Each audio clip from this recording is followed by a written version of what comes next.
Después de leer una novela, en el lector se despiertan muchas veces muchas preguntas acerca de los personajes o del propio autor.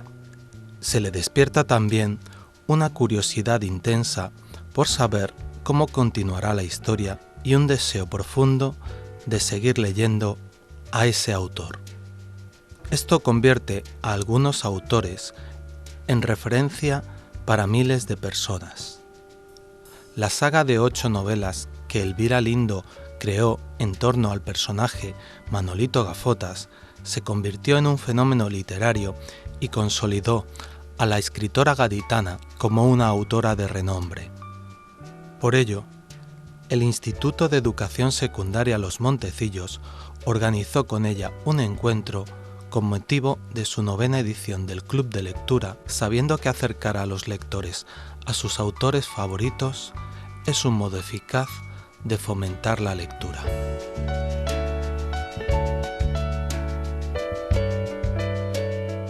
Una cita con el amor se ha venido al Instituto de Educación Secundaria Los Montecillos porque el equipo que gestiona la biblioteca y el club de lectura ha tenido el acierto de invitar a Elvira Lindo en esta jornada que podríamos llamar Encuentro con Autor. Muy buenas, Elvira, ¿cómo estás? Pues bien, contenta de estar aquí. Qué privilegio más grande, de verdad, y qué satisfacción tenemos los coineños que amamos la literatura de que una personalidad de tu talla haya venido a Coín. Eres gaditana, he visto, leyendo, indagando en tu biografía, eres gaditana. ¿Te sientes andaluza o como te fuiste siendo jovencita llegaste a Madrid, fue? ¿Cómo sientes esto de Andalucía? Bueno, ¿lejana? ¿Es lejana Andalucía para ti? No, Andalucía está muy cerca de mi biografía, muy cerca de mi vida y muy cerca en el mapa. Yo creo que cuando vives solo en España alejas mucho los sitios, los kilómetros te parecen muchísimos. Te parece muy lejos la lejanía de Madrid a un pueblo como Coín, ¿no? Pero cuando has vivido en Estados Unidos, te das cuenta que en realidad somos un país muy pequeño y que lo natural sería que nos diéramos cuenta que estamos muy cerca. En Estados Unidos las distancias son más cortas, el avión o la frecuencia con la que utilizan a lo mejor los americanos el avión hace que la costa este y la costa oeste parezca, pues eso, una cuestión muy pequeña, muy cercana. No, está muy lejos. Sigue estando allí muy lejos. Está muy lejos. Si tú te tienes que pasar en un avión en tu propio país para llegar a un sitio más de 3 horas, es que está muy lejos. Nosotros te hemos hecho venir desde Madrid, y Madrid en AVE, ¿no? Sí. Está a 2 horas y media. ¿Cómo es ese recorrido en AVE? ¿Cómo se te ha hecho esta mañana, por ejemplo?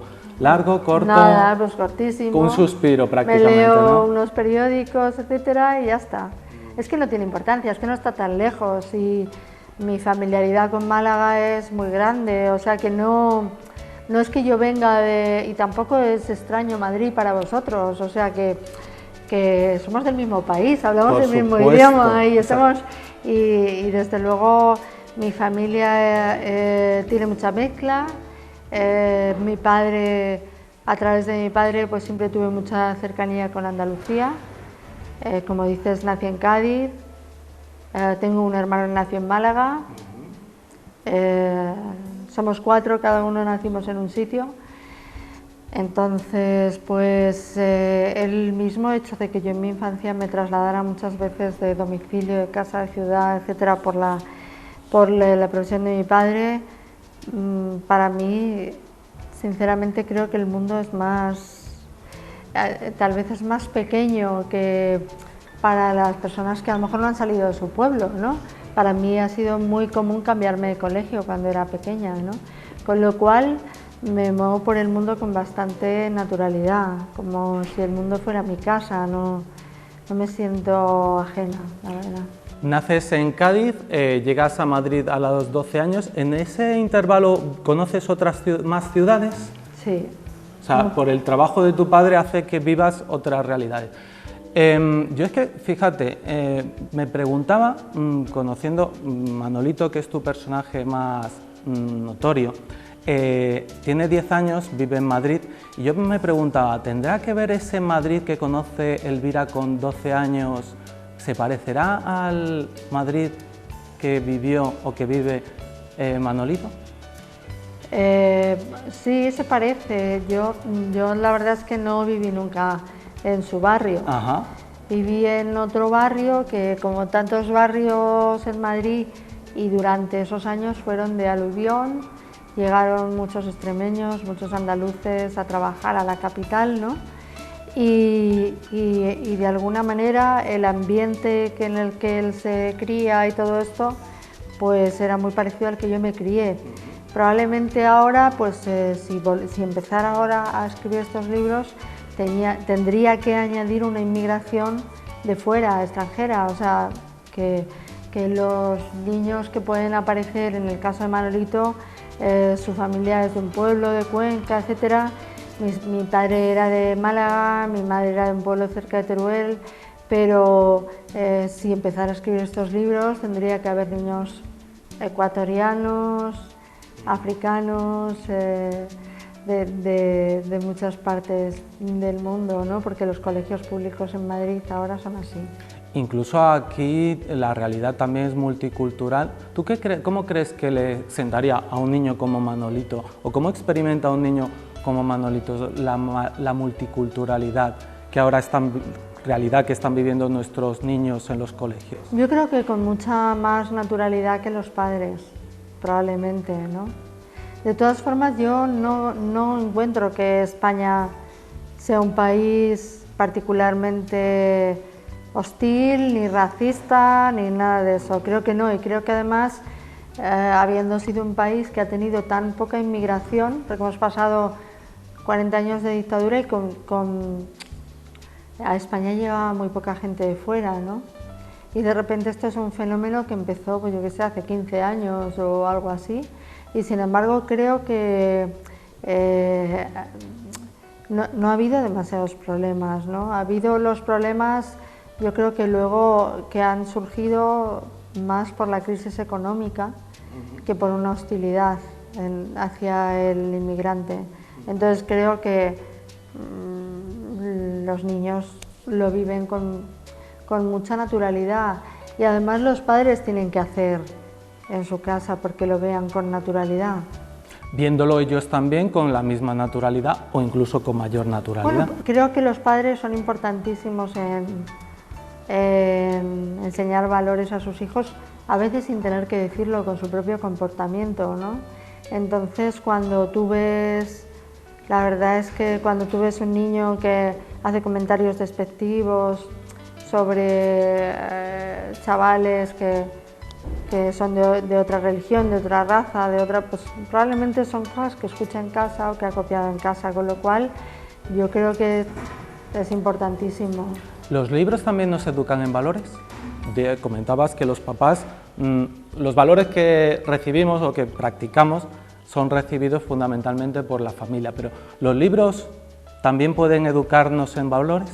Bueno, no sé si me hablas de los libros de texto o de los libros de ficción. No, la literatura, más bien. La literatura yo creo que cuenta la experiencia, pero no tiene por qué ser pedagógica, no tiene por qué tener un mensaje, porque eso sería una responsabilidad para el autor, que además de inventar una historia y crear unos personajes, además tuviera que enseñar a los niños cómo comportarse. Pero no hay una reivindicación social que desde cada escritor nace de su corazón, y los escritores suelen ser rebeldes, que intentan recrear un mundo que ellos desean a través de los libros, o la propia crítica social, ¿no? Como hacen. Bueno, pero que en los libros hay todo tipo de personajes, también hay malvados.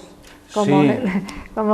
Pero yo lo que te quiero decir es que yo lo repito mucho cuando voy a colegios y a centros escolares, yo no estoy para educar a los niños. Para educar a los niños están sus padres y están los profesores. Pero los libros de ficción es otra cosa, conectan al niño con un mundo, le ayudan a pensar, a recrear historias, a imaginarse vidas que no son las suyas, etc.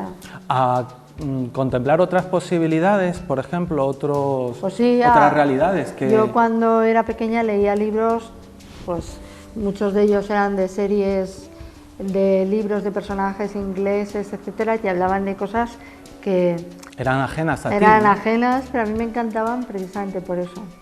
¿De qué tipo de libros estamos hablando? Cuando tú te trasladas a tu infancia, ¿cuál era la lectura y la literatura a la que acudías? Yo leía mucho porque primero, como fui a tantos colegios, cuando empecé a hacerme muy lectora, vivía en Palma de Mallorca y mi colegio tenía una gran biblioteca y ahí leí mucho. Y luego cuando me fui a Madrid, detrás de la casa de mis padres había una biblioteca pública y a mí me hizo una gran ilusión tener un carné de la biblioteca. Me parecía que se me hacía sentirme adulta, tenía 12 años y entonces iba muchos días, había una sección, toda una sección era la biblioteca de literatura infantil y juvenil y leí muchísimos libros, muchos, desde los libros de Enid Blyton, que estaban los 5, los 7 secretos, etcétera y tal, pero también leí los libros de Mark Twain, el Huckleberry Finn, leí libros de Dickens, leí Corazón, que era un libro que se leía mucho entonces, leí Mujercitas, había una colección que se llamaba Historia Selección y era una especie de adaptación con ilustraciones, cada 2 hojas había una ilustración de los grandes clásicos de la literatura que pudieran interesar a los niños. Y yo creo que iba leyendo de la biblioteca y mis padres me iban comprando todos esos libros y en mi casa todo el mundo leía y todo el mundo tenía su pequeña... No se compraban tantos libros, o sea, yo creo que en todo no había esa acumulación que hay ahora. Te compraban un libro por tu cumpleaños y tú lo leías muchas veces. Ajá. Qué bueno es leer un libro varias veces, te habrá pasado de niña y te ha pasado posteriormente, y a mí me gusta reflexionar sobre eso, porque cada vez que lees un mismo libro, tus ojos ya no son los mismos y por tanto lees un libro diferente, a lo que puedes sacar un jugo diferente. Bueno, yo sí me planteo leer 2 veces un libro, es porque el libro me ha gustado mucho. Ajá. Pero... No lo hago nunca ahora seguido, como cuando era niña, que cerraba un libro y volvía a empezarlo, porque además no tenía muchos libros, ¿no? Y porque como todos los niños disfrutabas leyendo, escuchando siempre el mismo cuento, ¿no? Ajá. Ahora creo que el adulto quiere saber, que el lector quiere saber más cosas.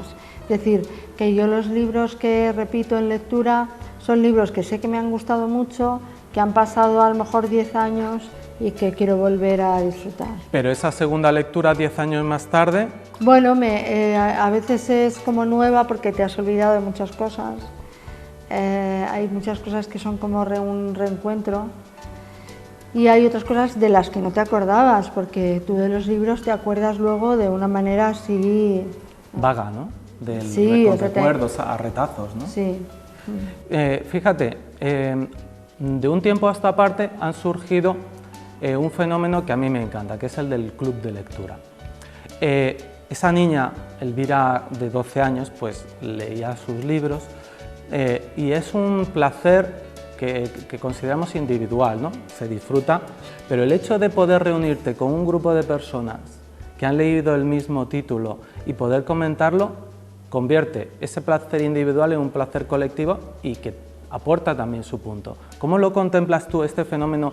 No sé cuánto tiempo lleva instalado en España, pero cada día nacen como setas, si me lo permites, nuevos clubes de lectura. Hombre, yo creo que tiene varias cosas buenas.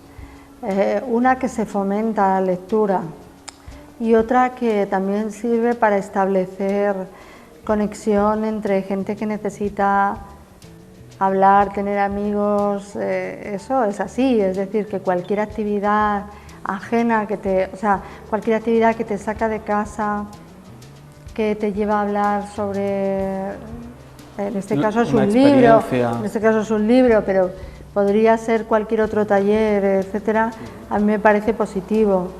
Bien, es verdad que casi siempre asisten mujeres, hombres hay muy pocos. ¿Y eso, a qué conclusión sacas tú de que en los clubes de lectura sean más asiduas las mujeres que los hombres? Yo creo que como en todo, cualquier actividad cultural... ¿La mujer es más participativa que el hombre? La mujer es más, a partir de cierta edad la mujer es más activa. Yo creo que la mujer cuando se libera de ciertas obligaciones, de su trabajo fuera de casa y también de los hijos porque se van, etcétera, quiere aprovechar un poco el tiempo perdido. Y yo veo, no solamente en clubes de lectura, sino en las visitas que se hacen al Museo del Prado, ves siempre una cantidad de señoras, o sea, realmente creo que la actividad en este país la mantienen las mujeres. ¿Cultural? Sí, creo que... Y los hombres, pues yo creo que por un lado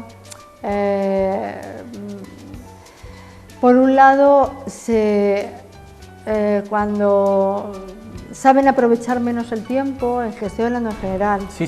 Cuando dejan de trabajar, son menos dados a ponerse a aprender de nuevo cuando son adultos, porque los clubes de lectura sobre todo se dan en gente mayor. Son menos dados a que la vida les siga enseñando cosas. Entonces, tal vez es una cuestión psicológica de que en la casa siempre es el que más ha sabido, supuestamente, el que te mandaba y el que más ha sabido, etcétera. Y cuando tú te pones como alumno, tienes que estar en un papel un poco subordinado, ¿no? Entonces creo que la mujer está más preparada para aceptar una parte de ignorancia sin que eso le suponga un trauma, que el hombre que se descoloca mucho en esa situación. Las mujeres acuden con mucha naturalidad a los clubes de lectura, hablan de lo que han pensado de tal libro, de tal argumento, etcétera, ¿no? Y hay veces que pienso que además algunos hombres piensan que es una actividad femenina. Por eso yo creo que los escritores vivimos solamente mayoritariamente de un público femenino. ¿La literatura se escribe en general para hombres y para mujeres? Sí. Entonces, no deberían de sentirse... O sea, yo entiendo que hay literatura, Gioconda Belli podría ser un ejemplo de escritora, o Laura Esquivel, que escriben una literatura que a lo mejor puede sintonizar más con la mujer, a lo mejor no, pero es simplemente porque escriben desde su más honda sentir, desde su más hondo sentir y su más honda naturaleza, y ahí salen las palabras y ahí salen las ideas, y que le guste a quien le guste y que con toda la libertad del mundo, digamos, ¿no? Yo soy una mujer, así que no puedo escribir como un hombre. Soy una mujer y escribo... Desde la sensibilidad. Bueno, no sé si es más mi sensibilidad que la de un hombre, o sea, soy una mujer, es que no puedo cambiarlo, claro. Pero no escribo solo para mujeres. Y habrá hombres a los que le encante leerte. Sí, los hay, por eso digo que... Y tampoco pienso solamente en la sensibilidad femenina ni nada de eso. No, yo creo que los hombres tienen también, pero es su propia sensibilidad, a lo mejor diferente, porque diferentes son las experiencias que han vivido, ¿no? Hay una parte cultural también en eso, o sea, el hombre a lo mejor pues piensa que es más importante o que va a aprender más si lee una novela escrita sobre un hombre, una novela que tenga componentes históricos y que diga esto es algo serio. Pero esto es un cliché, y ese tipo de clichés hay que romperlos. Y hay que decir, mire usted, lea mi libro porque hay, algo va a aprender usted sobre la vida si lee mi libro. Entonces, yo tengo lectores hombres y las experiencias que tengo han sido muy buenas porque no hago un tipo de literatura que sea solo, mi intención no es escribir para mujeres solamente. De hecho, no te planteas el público, simplemente buceas o desarrollas una historia que tiene que ver con es como si yo experiencia vivida. hubiera escrito Manolito solamente para niñas, porque soy una mujer, no lo leyeron y lo leen niños y niñas. Lo leen niños y niñas y les gusta también a niños y a adultos. También en eso has tenido la experiencia de cómo los adultos también se han sentido y han disfrutado leyendo las historias de Manolito. Bueno, porque yo creo que en el fondo es fundamentalmente un personaje cómico, más que de literatura infantil. Es un personaje cómico y ha habido personajes a lo largo de la historia cómicos que no tienen edad, o sea, no exigen una edad para el lector. Puedes empezar a partir de, si hay un niño espabilado y lector, a partir de los 8 años y de ahí en adelante. ¿La mirada de Manolito es una mirada crítica a su alrededor? Es De una manera parecida a la mirada de Mafalda respecto a su mundo, salvando las distancias. Bueno, Mafalda es un personaje más político, por así decirlo, ¿no? Y a mí, yo adoro Mafalda, pero es un personaje más político y también es el personaje de un viñetista, o sea, que es distinto, ¿no? Es como te da como una especie de fogonazo sobre la... Lúcido, pero también Manolito está lleno de Sí, pero es una fogonazos novela, ¿no? lúcidos. Quiero decir que son géneros diferentes, ¿no? Entonces, al ser una novela, pues entran muchos más matices y al ser una tira cómica, pues es como es una idea y es todo muy inmediato. Elvira trabaja también durante el principio de su carrera en la radio y ahí Manolito nace como un serial radiofónico o es posteriormente, porque yo recuerdo muchos fines de semana de hace unos años en los que en mi desayuno si aparecía Manolito hablando con Fernando Delgado, ¿se llamaba aquel programa A vivir que son 2 días? Sí, sí. Vosotros poníais el azúcar a mi colacao. O sea, para mí enriquecía mi mañana si yo sintonizaba en el momento en el que aparecía Manolito Gafotas, que era, bueno, ya te digo, endulzaba mis mañanas. Ese personaje luego descubro que eres tú en realidad. Manolito, tú pones la voz, tú haces ese personaje simpático que charla sobre lo que le estaba ocurriendo a Manolito, o incluso hacíais análisis social con Fernando Delgado. Es que al estar en la radio era diferente porque entraba mucho más la actualidad. Entonces era distinto, no es una novela. Y entonces estaba muy pegado a lo que había pasado a la semana. Pero el personaje no nació ahí, el personaje nació mucho antes. Ya existía. Sí. Incluso existía como serial radiofónico, Empezó en la radio. Empezó en la radio. ¿En qué momento y en qué cadena? Pues es que empezó en Radio Cadena, que luego se convirtió en Radio Nacional de España. Antes, entonces, fue personaje radiofónico Manolito, ¿qué novela? Sí, empezó en la radio.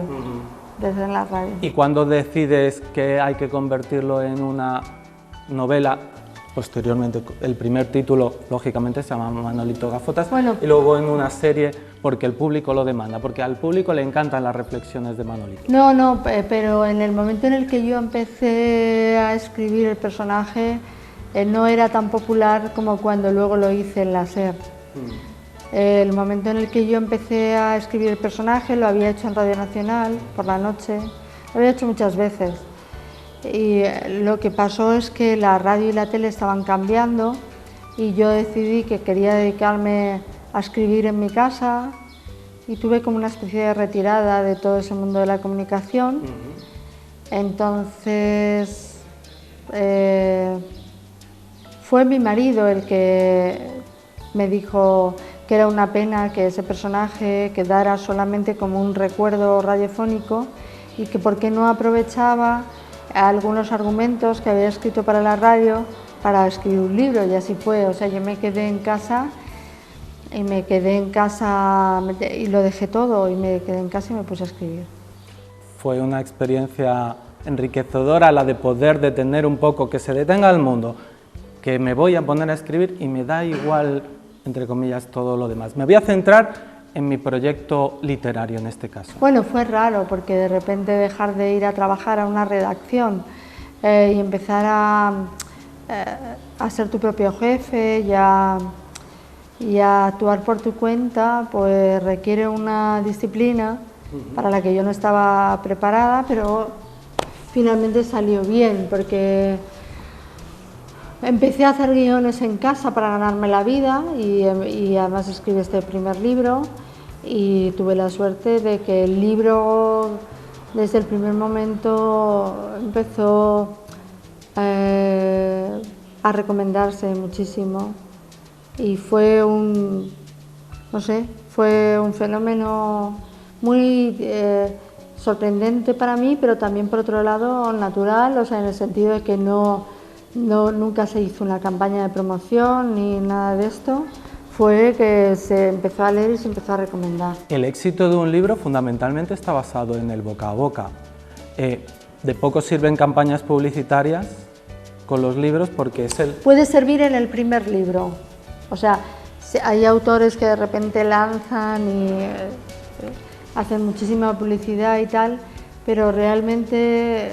Pero ¿se arriesga la editorial a invertir en publicidad sabiendo que al final lo que va a definir el éxito o no de un libro va a ser... A lo mejor la editorial cree en ese libro, no lo sé, pero eso ya son cuestiones de negocios que se nos escapan, ¿no? Exacto, pero lo que te digo en concreto de este libro es que fue todo...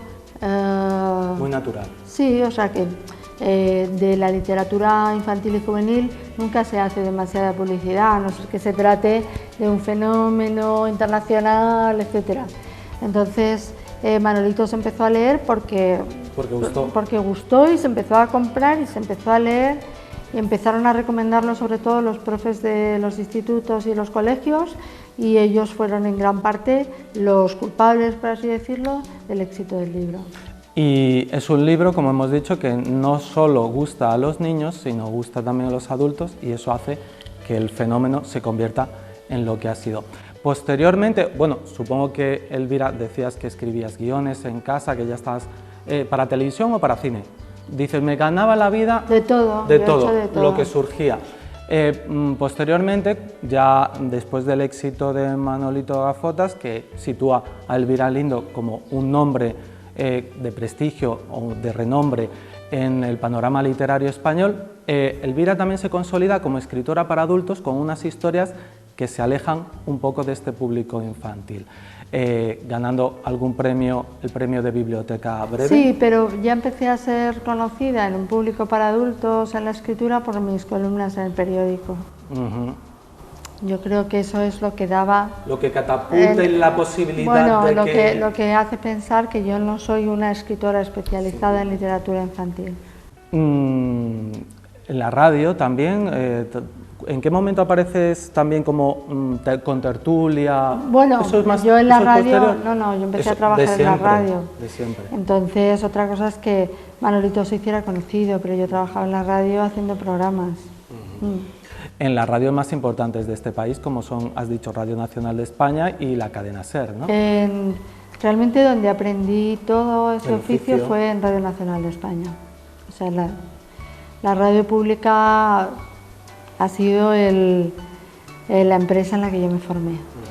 Qué privilegio, por otra parte, poder llegar a la radio pública y con ese poder de difusión que tiene Radio Nacional de España, bueno, pues trabajar y desarrollar y crecer y aprender el oficio, que en definitiva hay que tener el talento, pero es un oficio que también se aprende. Sí, yo me siento muy afortunada.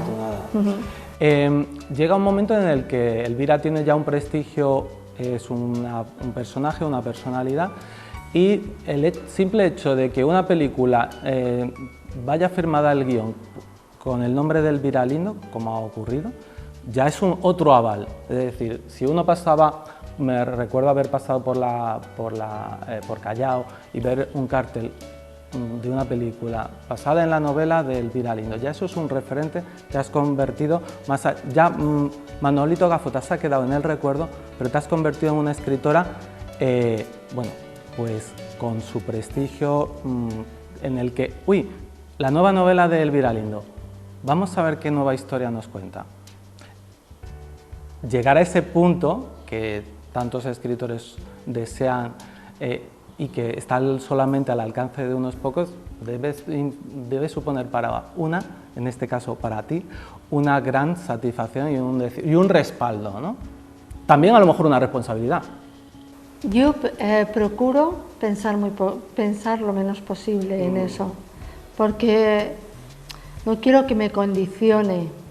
Esta carrera tiene muchos altos y muchos altibajos, vamos, o sea que como cualquier carrera artística, o sea, no es comparable a la de un profesor que en fin, vive muchas experiencias en su vida, malas y buenas, etcétera, pero no va a perder su trabajo fácilmente, ¿no? En cualquier trabajo artístico corres el peligro de pronto de tener una desconexión con el público y de quedarte a dos velas y sin nada, ¿no? Entonces creo que siempre hay que tratar de hacer lo que uno cree que tiene que hacer y no quiero que me condicione lo que el público espera de mí. Yo podría haber seguido toda mi vida escribiendo libros de Manolito o libros así y realmente haber vivido bien y creo que sin ningún problema, ¿no? Pero yo tenía más inquietudes, quería hacer más cosas. Es que el ser humano también tiene esa naturaleza de asumir nuevos retos. Cuando un reto está cumplido, el cuerpo o la mente o el corazón le pide dar un paso más allá. Bueno, y que yo soy me gusta ser... todos tenemos obligaciones, ¿no? Pero todos nos debemos a muchas cosas, pero me gusta ser lo más libre posible y hacer lo que yo quiero en cada momento. Eso es cierto que no lo puede hacer o decir todo el mundo, pero en mi trabajo creo que tiene algo que ver con la honestidad. No estás haciendo algo para tener éxito, estás haciendo lo que crees que tienes que hacer, ¿no? Y a lo mejor hay veces que con eso que crees que tienes que hacer no es con lo que vas a ganar más dinero, pero lo haces. Pero la honestidad también nos conduce a la felicidad y al bienestar. Bueno, feliz en este trabajo. ¿No se puede ser? No es que no se pueda ser, pero te quiero decir, la felicidad yo creo que hay que buscarla mientras se está escribiendo o en tu vida privada, con las personas que te quieren, pero la exposición pública es complicada y no siempre se lleva bien, es decir que... Y luego además te asaltan muchos miedos y cada paso que das tiene que ser aprobado o va a ser suspendido, eso te genera mucha tensión, con lo cual no sé si felicidad sería la palabra. Has vivido también, la nombrábamos al principio, una etapa muy bonita en Nueva York, que ha tenido como resultado también un libro que elegiste nombrar de una manera muy curiosa, que es Los lugares que no compartiría con nadie. Lugares que no quiero compartir con nadie. Y sin embargo, a través del libro los compartes. Sí, bueno, es una contradicción, pero en el libro está explicado como diciendo, estos son sitios en los que yo he vivido experiencias especiales y entonces quiero recomendárselos solo a personas que me gusten, por así decirlo. Pero claro, si lo escribes en un libro ya están en manos de todo el mundo, ¿no? Pero bueno, era como un guiño al lector. De todos los lectores que se acercan a un libro con ese título, sabiendo que lo ha escrito Elvira Lindo, y que no dejan de ser una gran familia para el escritor. Personas que le aprecian, que le admiran. Entonces es un guiño para tus seguidores, para tus fieles, por decirlo así. ¿Cómo ha sido esa experiencia? ¿Cuántos años has estado viviendo en Estados Unidos, en este caso en Nueva York? Yendo y viniendo y tal, 12 años. 12 años. Otra experiencia, si la vida es una secuencia de experiencias irrepetibles, otra experiencia. Pues sí. ¿Qué es lo que más te ha gustado de esos 12 años? ¿Qué te ha sorprendido? ¿Ha cambiado tu perspectiva de lo que es América tras haber vivido allí, de lo que es Estados Unidos, de lo que es Nueva York? Yo creo que es que 12 años es tanto tiempo que no lo puedes contar como unas vacaciones de un mes. Por o sea, supuesto. Entonces yo he pasado por muchas fases allí, de encantamiento, de aburrimiento, de indignación, de hastío, en fin, que he vivido de todo, he vivido una vida entera, ¿no? Entonces, claro que te cambian, las experiencias te cambian y yo creo que algunas te hacen mejor, pero también creo que es una ciudad donde he vivido una etapa de mi vida, pero no es mi ciudad. No la sientes como tu ciudad. O sea, es muy familiar para mí, pero no es, para así decirlo, el lugar en el que yo envejecería o en el que me gustaría, que si estoy enferma, creo que me volvería a España, por ejemplo, ¿no? O sea, que no es mi patria, pero eso no quiere decir que no haya sido una experiencia enriquecedora. Después de haber vivido en tantas ciudades a lo largo de tu vida, como decíamos al principio, por el trabajo de tu papá y luego posteriormente tu carrera profesional, ¿cuál es la ciudad que tú sientes como tuya? ¿Existe esa ciudad o has repartido trocitos de tu corazón por un buen puñado de ciudades? Hay una mezcla. Madrid, desde luego, pero también Málaga, ciudad.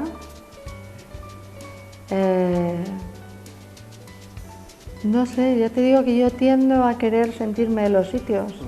Nueva York también ya estará en mi vida, porque hay capítulos de mi vida que han sucedido allí y muchos. Pero no sé, si Palma de Mallorca fue muy importante en mi vida también. Yo creo que si tuviera que elegir una segunda ciudad española para irme a vivir, elegiría Málaga.